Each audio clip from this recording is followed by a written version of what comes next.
All right, so hello, future grammar nerds. I'm going to explain to you the difference between active voice and passive voice and why you might choose one or the other and how to switch. So when you have an active voice sentence, you have a subject like the bear, and that subject does the action in the sentence. They do this verb. So the bear chased, of course, Heather. So that's an active sentence. This is also active because you have Heather as the subject of the sentence. Heather ran away. So in both cases, you have the bear did this, did the verb, and Heather did the verb here, okay? So if you have passive voice, you flip the sentence around. So usually you start with the object. So if I'm going to switch the first sentence there, I'll say Heather, and she didn't do anything, but something happened to her. So I'll say Heather was chased. And now that's the important part of my sentence. And it's optional, but I could add the bear by the bear. But it will be a complete sentence, even if I just have this part and I don't mention the actual subject of the sentence. The second sentence, this one you can't really flip. You know, Heather ran away. There's nothing here. There's no object. So we can't make a passive sentence out of that one. Right? So one other example, another passive sentence that we can make. Passive voice is good if there's something that happened and you don't know who did it. So we have the sandwich was stolen, but we don't know who stole the sandwich. So you can tell that this is passive because did the sandwich, actually do something? Did the sandwich steal something? No. So it's somebody else did that action, and the sandwich was the victim of that particular action. So that makes it passive voice. So now I'm going to show you how to change a sentence from active to passive or passive to active. So in general, when you want to go from active to passive, you have to add in an extra word. You have to add a form of the verb to be. So if you want to say, I saw, and then you want to make that passive, you have to take the verb to be. So let's say we're going to start with I, even though that changes the meaning a little. The verb to be in the same tense would be was, so in the past. So I was, and then the past participle of see, seen. Okay, so it works for different senses, tenses. So if I say I am seeing, then I could say this one verb already has two words. It has an auxiliary verb. So now you're going to have three. So I was being seen. And if you have a modal like should, then you could say I should have seen. Can you guess how this one will be in passive? I will keep the should. I should have been seen. So we've added the verb to be in there as well. So let's try changing a sentence. Let's go back to that sandwich sentence. So if we have passive and we want to change to active, what happened to my sandwich?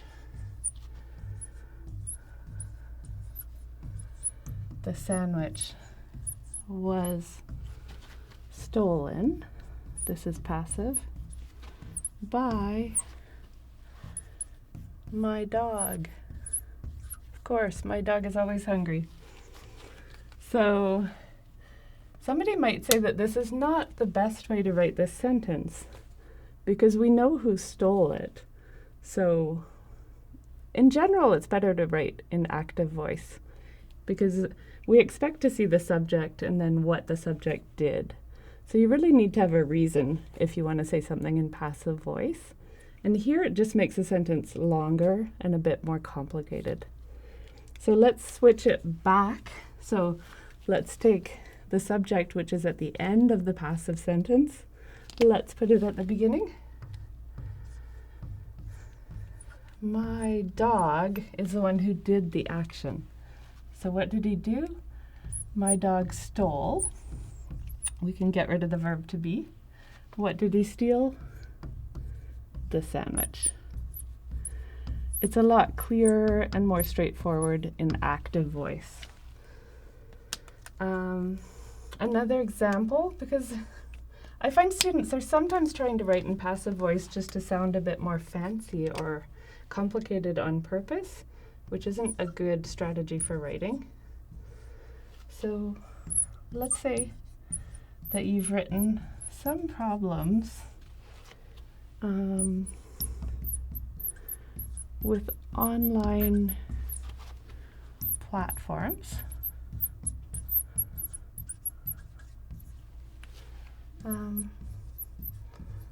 Have been noticed by students. So this is really a bit of a roundabout way to say it. So we could say it more simply if we said it in the active voice. So let's start with students, because students are the ones who actually did the noticing, right? So we'll say students have been noticed. So students have noticed. And then I can continue with what they noticed. And so in general, better to stick to the active voice, but I will show you a couple of examples where the passive voice is useful. So when is it good to use the passive voice? Since you don't need it often in good writing. So it's okay to use the passive voice in two cases. One is if you purposely want to avoid responsibility for something. So for example, you just don't want to really mention who did it. So you just say, well, lies have been told. You know, lives have been ruined. Of course, you don't want to say in active voice, I told lies, right? Because that would be clear and direct. So sometimes you can use passive voice when you don't want to be clear and direct. But it's also correct to use when you feel the object of the sentence is more important to focus on than the subject of the sentence. For example, back to the bear example, right? If I feel that I'm more important in the sentence than the bear, you should care more about me, then I can say, Heather was chased. And I can add by the bear if I want to. But the focus of the sentence is much more on me, even though I didn't actually do anything, not until I ran away. So one last point about the active and passive voice. If you switch from one to another within the same sentence, the reader is most likely going to be confused. It just won't be as clear. So for example, if we say, let's say Allison was called, so is this active or passive? Allison was called by the school. So did Allison actually call anybody? No. So the school called. So this is passive. It happened to Allison. So Allison was called by the school. And then she called back. So the second part, she called back, is active. So it can be needlessly wordy and a little confusing if you have both in the same sentence. So why not say both in active? The school called Allison and she called back. And if you want to be really concise, I guess you could skip the whole first part and you could just say Allison called the school back, which already implies the idea that the school called her first. So if you can make it even shorter, then do. So that's all for this one. Later, grammar nerds.